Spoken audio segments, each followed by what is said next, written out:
Intelligence analyst Zixthor pressed her crystalline fingers against the smooth surface of her observation deck console and reviewed the data streaming from Planet Classification 7 Alpha 9. For the third time that cycle, the readings made no sense according to standard Federation protocols for monitoring primitive civilizations. Her assistant, Lieutenant Velka, floated nearby in his environmental tank, his aquatic form rippling with what she had learned to recognize as confusion. The planet showed all the typical markers of a pre-warp species. Nuclear technology, primitive space exploration, basic communication networks. Yet something about their behavioral patterns troubled Zixthor in ways she could not explain. She had been monitoring developing civilizations for over 200 cycles, and nothing had prepared her for what she was observing on this small blue world that the inhabitants called Earth. Her latest surveillance target was a human male designated Subject 7 Alpha 9447, known to his own species as Jake Morrison. According to their cultural databases, Morrison held the position of what humans termed a marine instructor within their military structure. Zixthor had expected to observe standard military training protocols, but what she witnessed defied all logic. Morrison stood before a group of younger humans in what appeared to be a combat training facility. Zixthor watched in fascination as Morrison demonstrated what he called close-quarters combat techniques. The demonstration involved deliberately teaching other humans how to break bones, disable opponents through pain compliance, and maintain fighting effectiveness while experiencing severe physical trauma. What disturbed Zixthor most was not the violence itself, but the casual nature with which these techniques were taught and received. The younger humans, barely past what appeared to be their maturation age, absorbed this information with enthusiasm rather than horror. They practiced these bone-breaking techniques on each other voluntarily, seemingly without fear of permanent injury or death. Lieutenant Velka transmitted a pulse of concern through his aquatic medium. Analyst, perhaps this is an anomaly within their warrior caste. Most civilizations maintain specialized, military populations separate from their general citizenry. His words carried the electronic warble that indicated he was trying to rationalize what they were seeing. Zixthor shifted her attention to another surveillance feed, hoping to find evidence of normal civilian behavior. Subject 7 Alpha 91127, designated Lisa Grant, appeared to be a standard non-military citizen working in what humans called engineering. Surely this individual would display the peaceful, risk-averse behavior typical of developed species. Grant was engaged in conversation with her colleagues about her weekend activities. Zixthor activated the translation matrix and listened with growing alarm as Grant casually described something called free climbing. The activity involved scaling vertical rock faces using only hands and feet, with no safety equipment, at heights that would result in certain death if she fell. Grant described this potentially lethal activity as fun and relaxing. She spoke with excitement about attempting even more dangerous climbs, seeking out routes that had claimed the lives of other humans. When her colleagues expressed mild concern, Grant laughed and assured them that the risk of death was what made the experience worth it. Zixthor's crystalline structure began to emit a low harmonic of distress.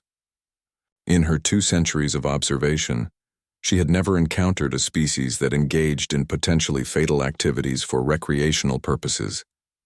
Even the most aggressive civilizations she had studied reserved such risks for territorial expansion or resource acquisition. The third surveillance target proved even more disturbing. Subject 7 Alpha 92851, Carlos Rivera, was classified as a civilian pilot who operated transportation vehicles for economic purposes. Rivera was currently engaged in what humans called recreational activities during his non-working period. Rivera had apparently paid significant economic resources to deliberately leap from aircraft at extreme altitudes, relying on a fabric device to prevent his death upon impact with the ground. He called this skydiving and described it as a hobby. The surveillance footage showed Rivera laughing with apparent joy as he plummeted towards certain death, only deploying his survival device at the last possible moment. Even more concerning, Rivera had modified his ground transportation vehicle to achieve speeds far beyond safe operational parameters. He spent his leisure time deliberately operating this vehicle at velocities that required split-second reaction times to avoid fatal accidents. He called this motorcycle racing and spoke of it with the same enthusiasm that most civilized beings reserved for discovering new art forms. Lieutenant Velka's aquatic form had taken on the mottled coloration that indicated severe stress. Analyst, I believe we may be observing a species in the terminal stages of evolutionary breakdown. Their risk assessment capabilities appear to be completely non-functional. Zixthor compiled the observational data and fed it into the Federation's standard threat assessment protocols.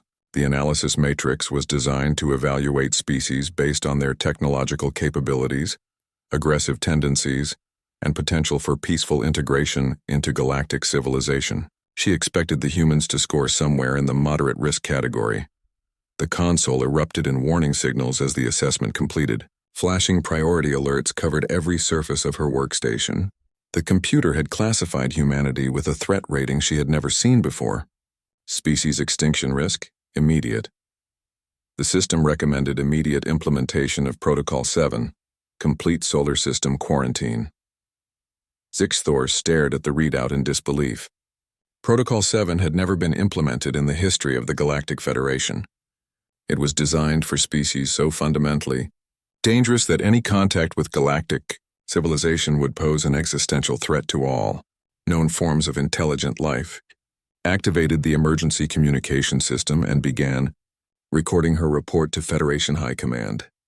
Her harmonics carried undertones of barely controlled panic as she spoke. This is Intelligence Analyst Zixthor reporting on Species Classification 7 Alpha 9. Designation Humans. After extensive behavioral analysis, I must recommend immediate implementation of containment protocols. She paused, reviewing her data one final time before continuing. These beings demonstrate complete disregard for personal survival, engage in combat training as recreational activity, and appear to derive pleasure from activities that would traumatize most civilized species. They represent a fundamental threat to the psychological stability of galactic civilization. Zixthor transmitted her data package and closed the communication with words that would become legendary within Federation intelligence circles. "Holy shit," she said, adopting the crude human expression she had learned from monitoring their communications. Never let the humans out of their solar system. Chief Xenobiologist Dr. Quindal adjusted her specialized observation equipment from the concealed research station hidden within Earth's asteroid belt. The emergency deployment had been authorized within cycles of Intelligence Analyst Zixthor's alarming initial report. As the Federation's leading expert on dangerous species behavioral patterns, Dr. Quindal had been tasked with conducting a comprehensive analysis of human social structures. Her insectoid form clicked with anticipation as she activated the enhanced surveillance protocols. Surely the initial observations had been exaggerated. In her 3 centuries of studying aggressive species across the galaxy, Dr. Quindal had developed methodologies for understanding even the most violent civilizations. What she expected to find was a warrior culture with predictable patterns of aggression and territorial behavior. Cultural specialist Haven floated beside her, his telepathic abilities providing insights that traditional observation could not capture. His ethereal form pulsed with colors that indicated scientific curiosity, mixed with underlying concern. "Doctor, I am detecting unusual emotional resonances from the human population. Their neural patterns suggest a collective mindset that I cannot categorize." Dr. Quindal focused her primary surveillance on Subject 7 Alpha 93742, designated Emma Torres. Torres appeared to be a standard civilian educator responsible for training young humans in basic social and cognitive skills. This seemed like an ideal starting point for understanding normal human behavioral development patterns. Torres worked in what humans called a kindergarten, surrounded by approximately 20 small humans in their earliest developmental stages. Dr. Quindal observed with growing alarm as Torres supervised what could only be described as combat readiness training, disguised as children's activities. The young humans were engaged in something called tag, which involved rapid pursuit, evasion tactics, and territorial acquisition strategies. They demonstrated remarkable speed and agility for their size, and showed no fear of physical contact during these mock combat exercises. When one small human fell and sustained minor injuries, they quickly resumed the activity without requiring medical intervention or emotional support. Even more disturbing was the equipment Torres encouraged the young humans to use. Large metallic structures called jungle gyms required the developing humans to climb, swing, and navigate obstacle courses at dangerous heights. The fact that these activities were considered normal development rather than specialized military training suggested that all humans underwent combat conditioning from their earliest years. Cultural specialist Haven transmitted waves of distress through his telepathic field. Doctor, the emotional patterns I am detecting from these young humans are unprecedented. They derive genuine pleasure from activities that would traumatize most galactic species. Their fear responses appear to be completely suppressed. Dr. Quindall expanded her surveillance to observe another human designated as Subject 7 Alpha 9 4156. Known as Ryan Clark, Clark held a position that human society classified as emergency services, specifically what they termed a firefighter. Initial analysis suggested this might be a specialized role similar to hazardous material specialists in other civilizations. What Dr. Quindall witnessed next challenged every assumption about intelligent behavior. Clark's responsibilities involved deliberately entering burning structures to rescue other humans. He voluntarily exposed himself to lethal environmental hazards including extreme heat, toxic atmospheric conditions, and structural collapse risks to save individuals he had never met before. The research team watched in horrified fascination as Clark responded to an emergency call. He dressed in protective equipment that provided only minimal environmental protection and rushed directly into a building that was actively being consumed by flames. His vital signs, monitored through their advanced sensors, showed elevated stress responses consistent with mortal terror, yet he continued his mission without hesitation. Even more incomprehensible was Clark's behavior after successfully rescuing 3 civilians from the burning structure. Instead of requiring medical treatment for trauma or requesting rest period to recover from the psychological stress, Clark immediately began planning modifications to his protective equipment that would allow him to enter even more dangerous situations in the future. Dr. Quindall documented what she classified as advanced pack-bonding behavior indicating dangerous loyalty protocols. The fact that Clark willingly risked his life for strangers suggested that humans possessed social conditioning that overrode individual survival instincts. This behavior pattern, if widespread, would make humans unpredictable in any conflict scenario. The third subject under observation proved to be the most disturbing yet. Subject 7 Alpha 9 5983 Nina Patel worked in what humans called medical services. Dr. Quindall anticipated observing standard healing protocols and patient care procedures. Instead, she discovered behavior patterns that defied all understanding of self-preservation. Patel had been working continuously for 36 consecutive time periods without rest, treating a constant stream of injured and ill humans in what they called an emergency room. Her biological functions showed clear signs of exhaustion and stress, yet she continued providing medical care with no decrease in effectiveness or concern for her own welfare. When Patel finally completed her assigned work period, Dr. Quindall expected her to engage in standard rest and recovery activities. Instead, Patel immediately traveled to another medical facility where she volunteered additional time, providing care to humans who could not afford medical treatment. She had voluntarily extended her work period to over 40 time units without compensation. Cultural specialist Haven's form had shifted to deep purple coloration, indicating extreme psychological distress. Doctor, the telepathic emanations from this species are unlike anything in our databases. They appear to derive satisfaction from self-sacrifice and extreme physical endurance. This behavior pattern suggests severe mental conditioning or possible neurological abnormalities. Dr. Quindall expanded her analysis to include human recreational activities, hoping to find evidence of normal leisure behavior that might indicate psychological balance. What she discovered only reinforced her growing horror. Humans routinely engaged in activities that other species would classify as chemical warfare against themselves. They deliberately consumed plant-based compounds that caused severe oral pain, calling this eating spicy food and describing the experience as enjoyable. They regularly ingested ethanol-based toxins that impaired their cognitive functions and motor control, referring to this as social drinking and considering it a normal part of recreational gatherings. Even more disturbing was their practice of deliberately exposing themselves to hostile environmental conditions for extended periods. They called this camping and hiking, voluntarily subjecting themselves to temperature extremes, dangerous wildlife, and limited food supplies. They described these experiences as refreshing and character-building. Dr. Quindal compiled her findings into an emergency report for Federation Command. Her insectoid appendages trembled as she recorded her conclusions. After extensive behavioral analysis, I must escalate the threat assessment for species. So in Alpha 9, these beings demonstrate psychological conditioning that suggests they have been bred for warfare and environmental adaptation far beyond normal parameters. She paused, reviewing the most disturbing observations before continuing. Humans appear to begin combat training in early childhood, demonstrate loyalty protocols that override survival instincts, and regularly engage in activities that would be classified as extreme endurance conditioning. Their recreational activities include deliberate exposure to toxins and hostile environments. Cultural specialist Haven added his telepathic analysis to the report. The psychological emanations from this species indicate a fundamental disconnect from normal survival patterns. They derive pleasure from experiences that should trigger intense fear responses.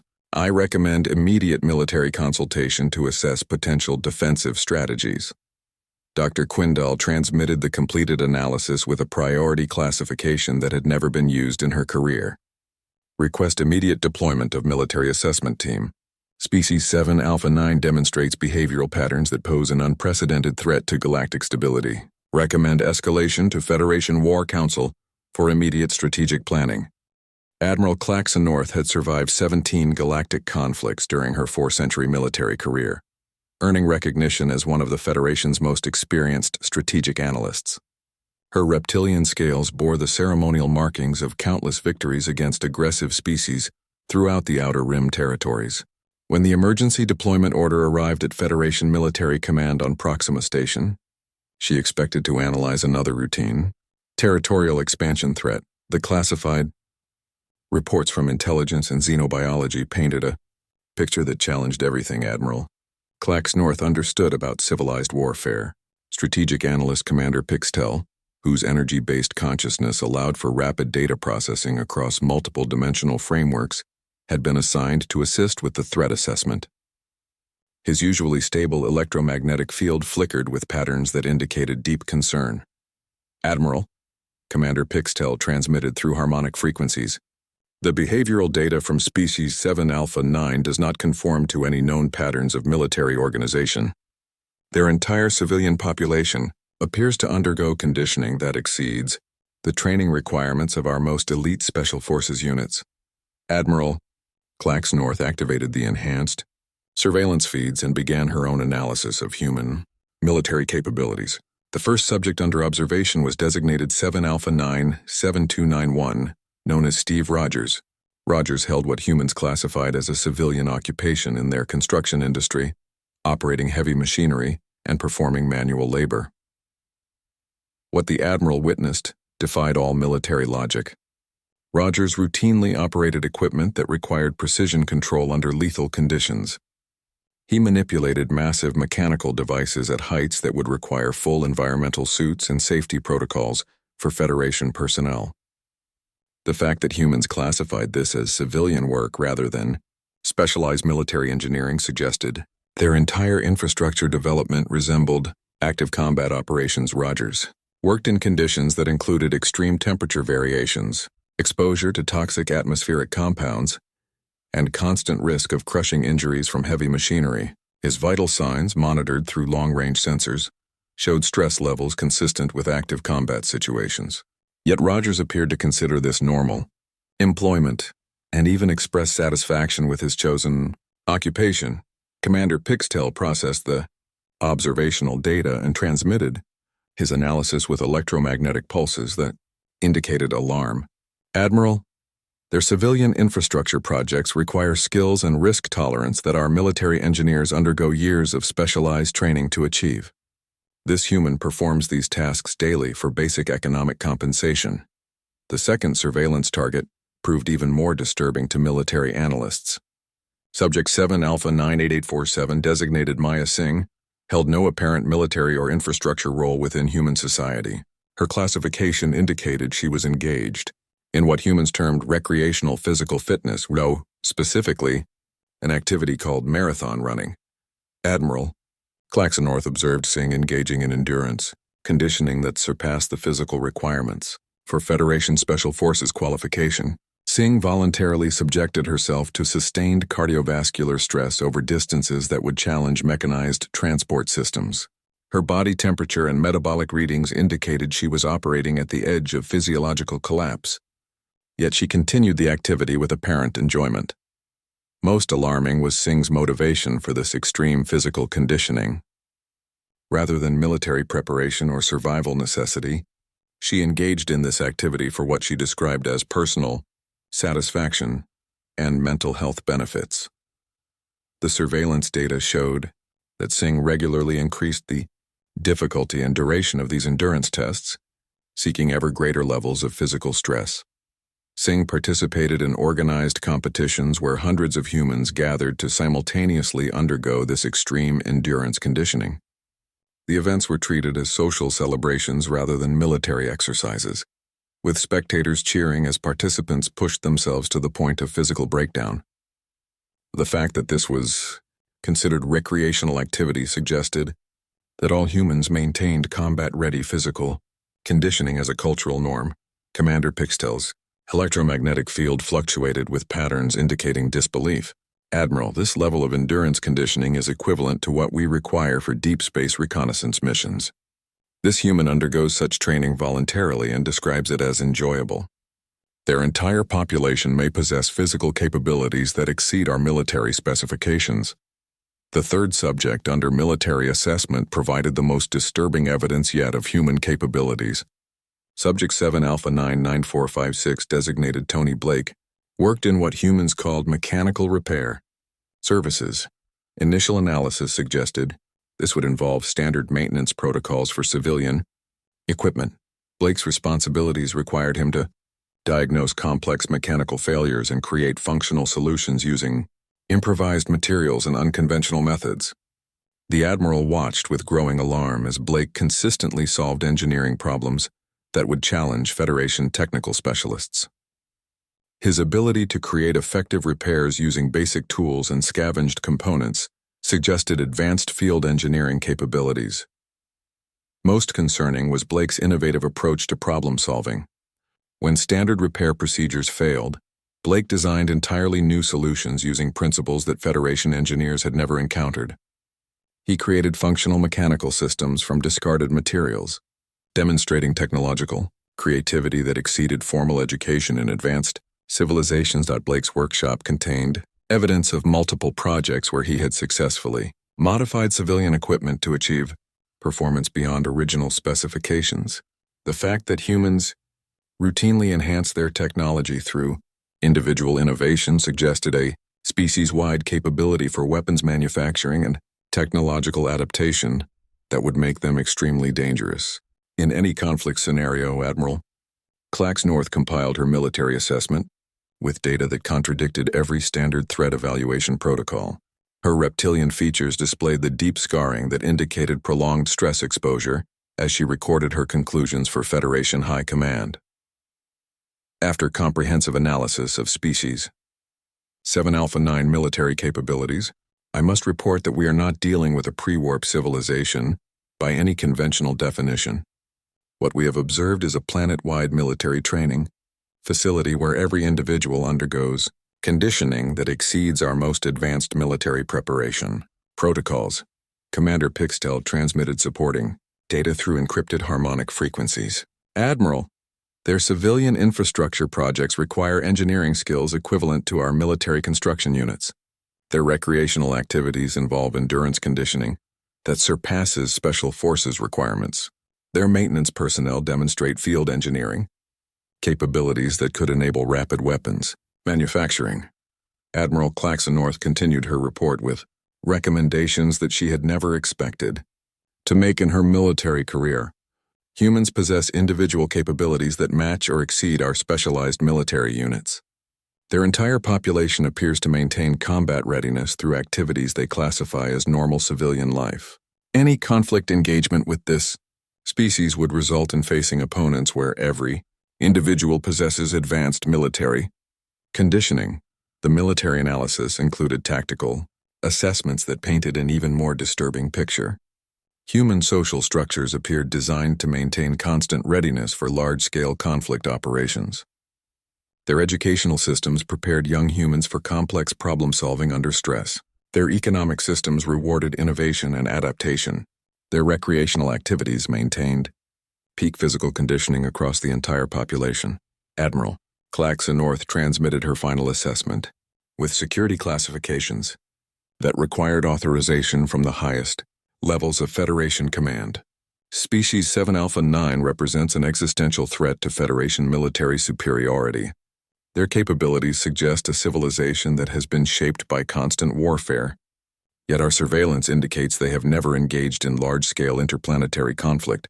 She paused, reviewing the most troubling implications before concluding her report. If these beings achieve faster-than-light travel capability, they will possess both the individual skills and collective mindset to overwhelm any opposition through sheer adaptability and endurance. I recommend immediate escalation to the Galactic Council for emergency session protocols. Commander Pixtel added his final analysis with electromagnetic patterns that indicated unprecedented concern. The implications extend beyond military threat assessment. This species demonstrates capabilities that suggest they have evolved under conditions that would destroy most civilizations. Contact with galactic civilization could trigger expansion patterns that no defensive strategy could contain. The Great Assembly Hall of the Galactic Council had witnessed the rise and fall of civilizations across 50,000 years of recorded history. High Counselor Yargeth, whose gaseous consciousness had existed since the early days of interstellar civilization, had never called an emergency session with such urgency. The accumulated reports from intelligence, xenobiology, and military assessment had triggered protocols designed for species-ending threats to galactic stability. Representatives from 847 member species filled the vast chamber, their various forms of communication creating a harmonious blend of frequencies that normally indicated peaceful deliberation. Today, the harmonic patterns carried undertones of fear and confusion as delegates reviewed the classified data packets that had been distributed under maximum security protocols. War Minister Dexima, whose armored carapace bore the battle scars of campaigns across the Outer Rim territories, had arrived from the war-torn frontier worlds where her species maintained the Federation's most aggressive defensive positions. Her people, the Kalrik, had evolved on a death world where survival required constant vigilance and superior combat capabilities. She was widely regarded as representing the most militaristic perspective within the Council. Peace advocate Lorwyn represented the opposite philosophical approach to galactic civilization. Her consciousness existed as a collective network, spanning multiple plant-based organisms across several garden worlds. For over 2 millennia, she had successfully mediated conflicts through diplomatic solutions and cultural understanding. Her presence at emergency military sessions was rare, but always significant. High Counselor Yargeth began the session with gravitational wave pulses that commanded attention across all species communication methods. Distinguished representatives, we convened this emergency session to address Intelligence Classification Code Omega regarding Species 7 Alpha 9, planetary designation Earth. The evidence presented requires immediate action to preserve galactic civilization. The chamber fell silent as holographic displays activated throughout the assembly hall, showing carefully selected surveillance footage from Earth. The first presentation showed what Federation analysts had classified as human recreational activities. Representatives watched in growing horror as humans voluntarily participated in activities that would constitute torture in most civilized societies. Rock climbing footage showed humans scaling vertical surfaces with minimal safety equipment, deliberately seeking routes that previous climbers had died attempting. Extreme sports videos demonstrated humans voluntarily leaping from aircraft, diving into turbulent waters, and racing vehicles at speeds that required split-second timing to avoid fatal crashes. The humans appeared to derive pleasure from these activities rather than fear. War Minister Dexima, whose species had evolved under constant predation pressure, transmitted emergency defensive protocols through her combat communication channels. Her armored form visibly trembled as she watched human children engaging in contact sports that would severely injure young Kalric warriors. High Counselor, their developmental training exceeds our most advanced military conditioning protocols. The presentation continued with analysis of human entertainment media. Federation cultural specialists had compiled examples of human literature, films, and interactive entertainment. Peace advocate Lorwyn attempted to maintain her diplomatic perspective, but her collective consciousness began fragmenting as she processed the psychological implications of human recreational content. Human entertainment scenarios routinely involved planetary destruction, zombie apocalypses, alien invasions, and interstellar warfare. Most disturbing was the fact that humans created and consumed these scenarios for pleasure, rather than educational or defensive planning purposes. Their fictional narratives included detailed strategies for surviving and fighting in conditions that would destroy most galactic civilizations. Interactive entertainment programs allowed humans to practice combat scenarios, resource management under siege conditions, and strategic planning for large-scale conflicts. Young humans spent significant time engaging with simulations that trained them in warfare tactics, survival techniques, and tactical problem-solving. They described these activities as fun and relaxing. Representative Kalvex from the Ethereal Collective transmitted waves of disbelief through dimensional frequencies. High Counselor, their children undergo psychological conditioning through entertainment that would prepare them for scenarios our military strategists classify as extinction-level events. This suggests a species-wide mindset oriented toward constant warfare preparation. Peace advocate Lorwyn attempted to present alternative interpretations of the surveillance data. Her collective consciousness struggled to find diplomatic solutions, while processing evidence that challenged every assumption about civilized behavior. Distinguished colleagues, perhaps these activities represent cultural expressions rather than military preparation. Many species have aggressive traditions that do not translate to actual warfare capabilities. Her argument faced immediate challenge. When the Assembly reviewed additional evidence from human information networks, humans routinely shared instructional content teaching survival techniques, combat applications, and improvised weapons manufacturing.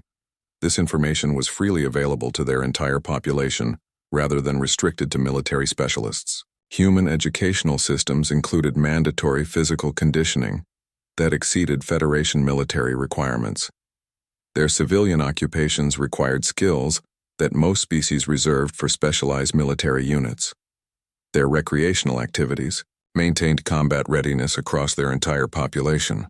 Even their social gathering rituals involved competitive activities that demonstrated dominance hierarchies.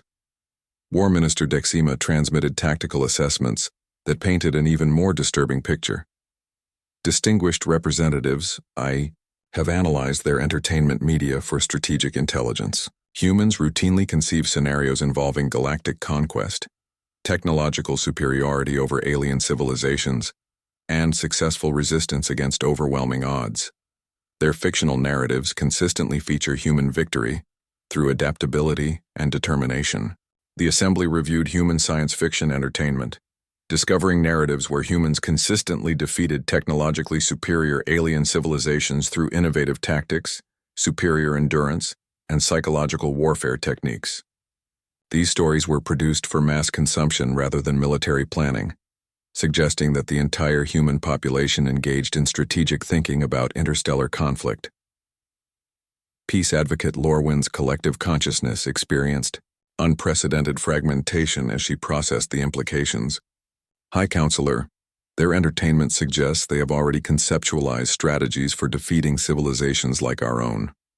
They have prepared psychologically for scenarios we would consider unthinkable. High Counselor Yargeth presented the final evidence that convinced even the most peaceful delegates. Human information networks contained detailed documentation of their own violent history, presented as educational material rather than warnings. They studied conflicts that had resulted in massive casualties and technological devastation, analyzing these events for strategic lessons rather than moral condemnation. Humans appeared to take pride in their capacity for warfare and survival under extreme conditions. Their cultural narratives celebrated individuals who had overcome impossible odds through determination and innovation. They memorialized conflicts where smaller forces had defeated larger opponents through superior tactics and psychological resilience.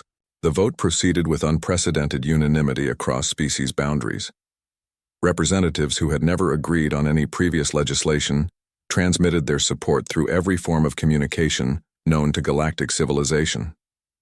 The resolution passed without a single dissenting voice, marking the first such consensus in Council history. High Counselor Yargeth officially proclaimed the implementation of Protocol 7, Complete Solar System Quarantine. The Sol system is hereby declared off-limits to all galactic civilization contact. Automated defense platforms will be positioned to prevent any spacecraft from leaving human-controlled space. This quarantine will remain in effect indefinitely for the preservation of galactic peace. War Minister Dexima transmitted the tactical implementation orders with frequencies that carried finality rather than aggression. Military Command will establish perimeter monitoring stations and deploy containment systems designed to prevent human expansion beyond their solar system. All Federation vessels are ordered to maintain minimum safe distance from human space until further notice. Peace advocate Lor Wynn, her collective consciousness finally achieving unity around the necessity of the decision, transmitted her support through harmonic frequencies that resonated across the chamber. For the first time in galactic history, we face a species that represents an existential threat not through malicious intent, but through fundamental incompatibility with civilized existence. This quarantine serves both their protection and our own. The session concluded with High Counselor Yargeth's final declaration, transmitted across all galactic communication networks, and entered into permanent eye. Station Commander Rixel had maintained his position overseeing the Sol system quarantine for 5 standard galactic years. The automated defense platforms positioned throughout the outer edges of human space had functioned flawlessly, detecting and deterring any attempt by primitive human spacecraft to venture beyond their planetary system. The containment protocols had been so effective that many younger Federation citizens had begun treating the human threat as an exaggerated, cautionary tale from overcautious military officials. Commander Rixel's crystalline form maintained constant vigil from monitoring station Delta 7, positioned safely beyond the effective range of any known human technology. His duties had become routine, monitoring primitive electromagnetic communications and tracking the occasional launch of crude chemical rockets that never approached the quarantine boundary. The humans appeared to be contained within their solar system with no apparent capability for faster-than-light travel. The morning shift had begun normally when alarms erupted across every monitoring system simultaneously. Commander Rixel's sensory apparatus registered impossible readings as his instruments detected an unidentified spacecraft that had somehow appeared at the edge of the quarantine zone. According to all sensor data, the vessel should not exist according to known human technological capabilities. The spacecraft was small, primitive in appearance, and constructed from materials that Federation scanners identified as basic human industrial alloys. Yet somehow this supposedly primitive vessel had bypassed the most advanced detection systems in galactic civilization and arrived at a position that should have required faster-than-light travel capabilities that humans definitely did not possess. Commander Rixel activated emergency protocols and attempted to establish communication with the impossible vessel. His transmission systems detected multiple human life forms aboard the spacecraft, which had somehow survived a journey that should have killed them using any known propulsion technology. The response that came through the communication channels defied all military expectations. "Hello there," came a cheerful human voice speaking in perfectly translated galactic standard. "This is Captain Alex Rodriguez aboard the exploration vessel New Horizons. We're hoping to make peaceful contact and maybe come aboard for a friendly chat if that's okay with you folks." Commander Rixel stared at his communication equipment in disbelief. The casual, friendly tone was completely inconsistent with military contact protocols. According to all intelligence reports, humans were hyper-aggressive warriors who approached every situation as potential combat. This polite request for conversation suggested either sophisticated psychological warfare or a fundamental misunderstanding of human nature. Before Commander Rixall could formulate an appropriate response, his sensors detected an impossible event. 3 human figures had somehow transported directly aboard his monitoring station, using technology that Federation scientists had never encountered. The humans appeared in the command center without triggering any defensive systems or setting off security alerts. Dr. Jenny Kim, a human female wearing what appeared to be a scientific uniform, looked around the command center with obvious curiosity and excitement. "Wow, this is incredible technology," she said, approaching Commander Rixall's workstation with the enthusiasm of a researcher rather than the caution of a warrior. "We've been trying to understand your sensor arrays from a distance. The engineering is really elegant." Ambassador Frank Mitchell, an older human male with a friendly demeanor, stepped forward with what appeared to be diplomatic credentials. "Commander, I apologize for the unexpected arrival. We tried to follow proper contact protocols, but we weren't sure about your communication preferences. We're here on behalf of Earth to establish formal diplomatic relations with the Galactic Federation, Commander." Rixall's crystalline structure resonated with frequencies, indicating severe confusion and alarm. These humans appeared genuinely friendly and curious rather than aggressive and threatening. Their casual behavior in what should have been a tense military situation was more terrifying than any display of weapons or aggressive posturing would have been. Captain Rodriguez, who had apparently transported aboard with the diplomatic team, looked around the monitoring station with obvious confusion. "We noticed you folks have been keeping an eye on our solar system for a while now. Did we do something wrong? You seem really stressed about something. Is everything okay out here?" The question revealed a disturbing truth that Commander Rixall had not anticipated. The humans were genuinely confused by the quarantine protocols. They appeared to have no understanding of why galactic civilization considered them a threat. Their friendly, concerned behavior suggested they actually wanted to help, rather than conquer or destroy. Dr. Kim continued her enthusiastic examination of Federation technology, making observations that demonstrated understanding of advanced scientific principles that should have been beyond human knowledge. "Your quantum resonance chambers are fascinating. We've been working on similar applications for our own research. Have you considered using crystalline matrix amplification to increase efficiency?" Ambassador Mitchell reached into what appeared to be a diplomatic pouch and withdrew several data storage devices. "As a gesture of goodwill, we'd like to share some of our recent technological developments.